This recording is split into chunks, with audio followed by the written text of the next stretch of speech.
Olá, meus queridinhos do mundo em camadas. Imagina o seguinte cenário comigo. Você está sentado na frente do médico, coração na boca, e ele solta a frase: existe um remédio que pode salvar a vida do seu filho, mas ele custa 12 milhões de reais. Isso não é roteiro de série, não é teoria da conspiração, não é exagero dramático. É a realidade de várias famílias que convivem com uma doença rara chamada atrofia muscular espinhal.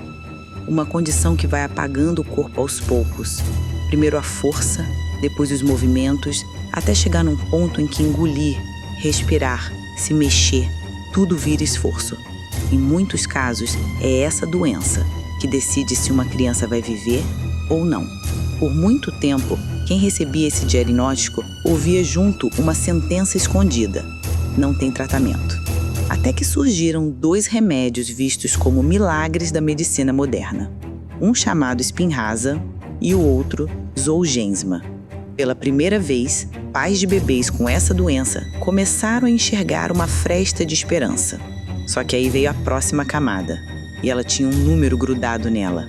O primeiro ano de tratamento com o Spinraza passou da casa dos $750 mil. O Zolgensma foi além, mais de $2 milhões em uma única aplicação. Traduzindo para a nossa realidade aqui, algo em torno de 12 milhões de reais. E aqui, meus queridinhos, a mensagem silenciosa aparece: se você não pode pagar, você não tem acesso. Mesmo que isso signifique assistir a vida de alguém que você ama escorrendo por entre os dedos. Esse caso não é uma exceção bizarra, é um raio-x perfeito de algo muito maior e muito mais sombrio. A forma como a indústria farmacêutica enxerga doença, remédio e lucro. Quando a gente pensa em remédio, a primeira imagem costuma ser cuidado, saúde, humanidade. Uma caixinha que significa alívio, tratamento, chance, esperança. Mas, se a gente corta essa realidade em camadas, dá para enxergar outra coisa por baixo. Quase todo comprimido, injeção ou frasco está ligado a uma empresa, com diretoria, acionista, meta, relatório, gráfico de faturamento. É por isso que as gigantes desse setor ganharam um apelido: Big Pharma. Não é uma sociedade secreta em sala escura decidindo o destino do mundo. É um grupo de empresas tão grandes, tão concentradas e tão poderosas que conseguem influenciar decisões de governos inteiros. Nomes que você já viu estampados em embalagem, anúncio ou bula: Pfizer, Johnson & Johnson, Novartis, Roche, Sanofi.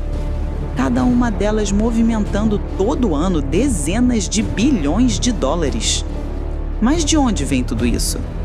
Da mesma fonte. Dos medicamentos que a gente compra, que hospitais compram, que governos compram. De comprimidos de dor de cabeça, até remédios que decidem se um paciente de câncer vai ver o próximo Natal. Lá dentro, o objetivo não é só curar doenças. Existe uma obsessão por criar o próximo grande campeão de vendas. O remédio que sozinho fatura mais de $1 bilhão por ano. Remédios para colesterol, inflamação, doenças respiratórias. Alguns produtos somados passam de centenas de bilhões em vendas ao longo do tempo. E aí vem a camada desconfortável.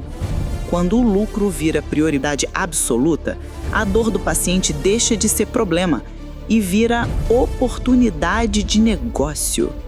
Mas pesquisa é cara, remédio não nasce do nada. Sim, meus queridinhos, desenvolver um medicamento leva anos. Exige teste, tentativa, erro, laboratório, equipe, tecnologia.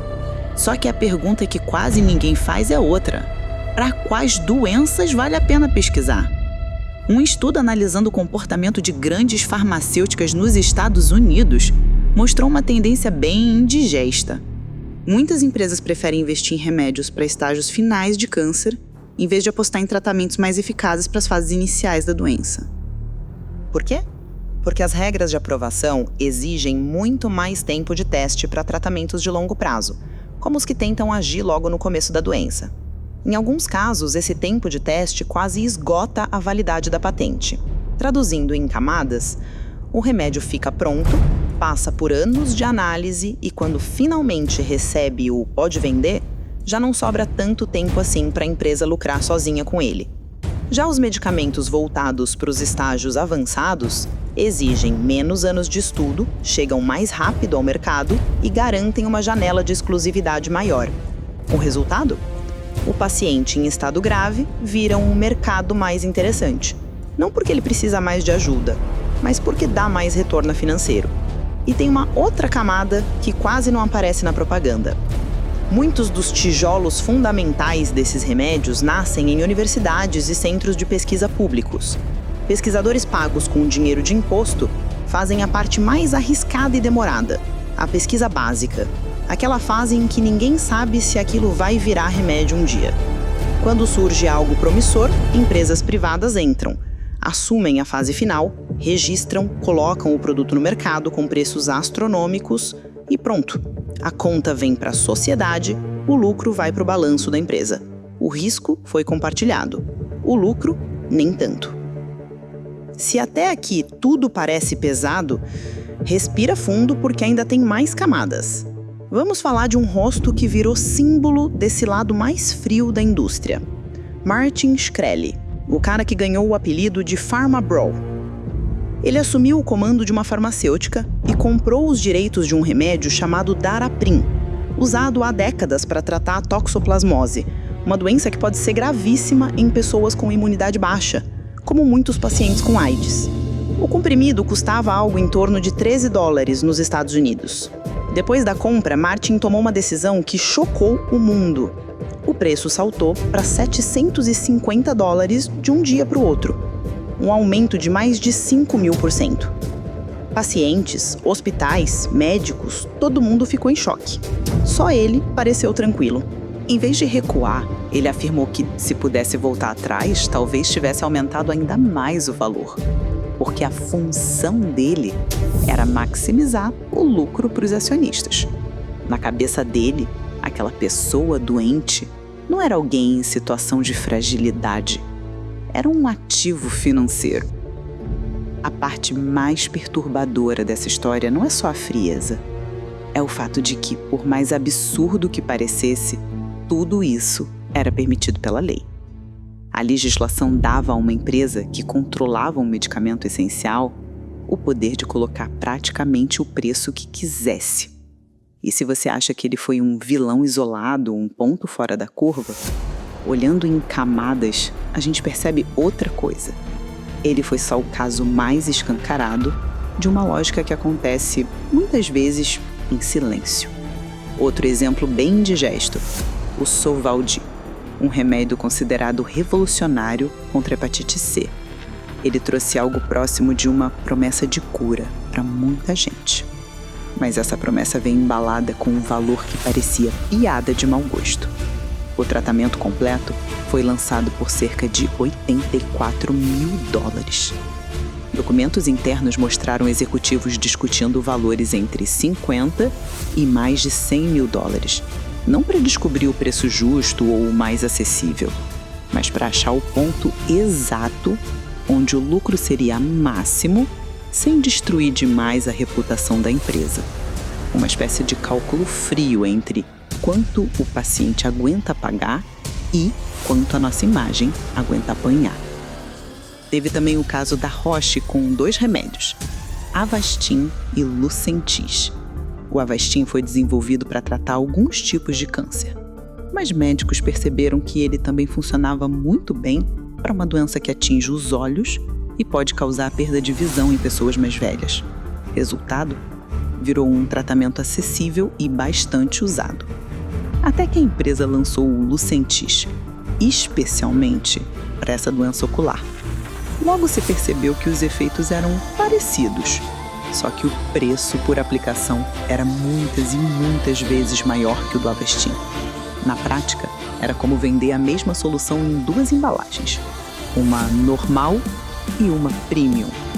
puxando médicos e pacientes para a versão mais lucrativa. E nem sempre o problema está só no número da etiqueta. Às vezes, o preço mais alto é pago em forma de saúde destruída. Existem casos em que laboratórios foram acusados de abafar ou minimizar efeitos colaterais graves para não prejudicar vendas. Na França, o remédio Mediator, usado durante anos para diabetes e perda de peso, foi ligado a problemas severos no coração e nos pulmões. Estimativas apontam que milhares de pessoas podem ter morrido por causa dele. O medicamento ficou mais de 3 décadas no mercado antes de ser retirado. Quando a conta chegou, a empresa foi condenada por homicídio e fraude, mas as multas pareceram pequenas perto de tudo o que ela tinha lucrado ao longo dos anos. Outro caso polêmico envolve o Depakote, ou valproato, usado para epilepsia. Há muito tempo, havia sinais de que o uso por gestantes podia causar malformações graves em bebês. Mesmo assim, por anos essa informação não recebeu o destaque que merecia. Muitas famílias só descobriram depois de já terem sido atingidas, quando perceberam que aquele comprimido que deveria proteger também podia destruir. E talvez o exemplo mais chocante de todos seja o da talidomida.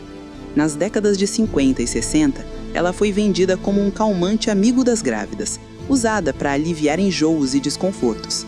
Levaram anos até que médicos começassem a enxergar um padrão monstruoso. Um número enorme de bebês nascendo com malformações severas em braços, pernas, visão, audição. Quando a ligação entre a talidomida e esses casos ficou clara, milhares de famílias já tinham sido marcadas no mundo inteiro. No Brasil, a história foi ainda mais cruel. A substância continuou circulando por mais tempo e o país acabou tendo 3 gerações afetadas pela síndrome da talidomida. Em todos esses exemplos, uma pergunta volta como eco. Em que momento a busca por lucro passou por cima da obrigação mínima de proteger vidas? Aqui no Mundo em Camadas, a gente não está dizendo que todo remédio é vilão ou que toda empresa farmacêutica é um grande monstro sem alma. Seria injusto ignorar quantas pessoas estão vivas hoje graças a medicamentos desenvolvidos por essa mesma indústria. A questão não é remédio bom versus remédio ruim. A questão é o sistema em que esses remédios nascem, são vendidos e controlados. Quando uma empresa lucra bilhões com um único produto, ela não ganha só dinheiro, ela ganha poder político. Ao longo de décadas, a indústria farmacêutica em países como os Estados Unidos gastou bilhões de dólares para influenciar leis, decisões, regulamentos, um processo conhecido como lobby. É como se num jogo de futebol, o time com mais dinheiro pudesse escolher o juiz, treinar o juiz e ainda dar nota para o trabalho do juiz, enquanto o outro time só torce para não ser atropelado. Do outro lado, longe das salas de reunião, estão as pessoas que dependem desses remédios para andar, respirar, controlar convulsões, sobreviver a um câncer, ter uma vida minimamente normal. Se a indústria que diz cuidar da nossa saúde parece estar doente, qual seria o remédio para ela? Leis mais duras sobre patentes? Controle de preços em medicamentos essenciais? Mais investimento em pesquisa pública que não tenha o lucro como objetivo principal? Transparência total nos estudos, nos contratos, nas bulas? Não existe resposta simples. Mas tem uma postura que não dá mais para sustentar: a indiferença. Porque, no fim das contas, essa discussão não é sobre gráfico, porcentagem ou planilha. É sobre o pai que descobre um remédio capaz de salvar o filho, mas que nunca vai chegar perto dele. É sobre a mulher que toma um comprimido, acreditando que está se cuidando e acaba carregando para o resto da vida o peso de uma informação escondida. É sobre quem precisa escolher entre pagar o aluguel ou comprar o remédio que segura a doença no lugar. Aqui no Mundo em Camadas, a gente faz justamente isso. Pega um assunto que parece distante, técnico, chato, corta em várias camadas e mostra onde ele encosta na sua vida de verdade. Se você chegou até aqui, comenta Big Pharma em Camadas para eu saber que você viu todas as camadas desse assunto até o final. E me conta também, você acha que dá para conciliar lucro e ética quando o produto é a vida humana? Deixa sua opinião nos comentários, manda esse vídeo para alguém que ainda acha que remédio é só caixinha na prateleira. E se quiser continuar olhando o mundo de um jeito mais profundo, é só clicar no próximo vídeo que está aparecendo aí na tela. A gente se vê na próxima camada, meus queridinhos.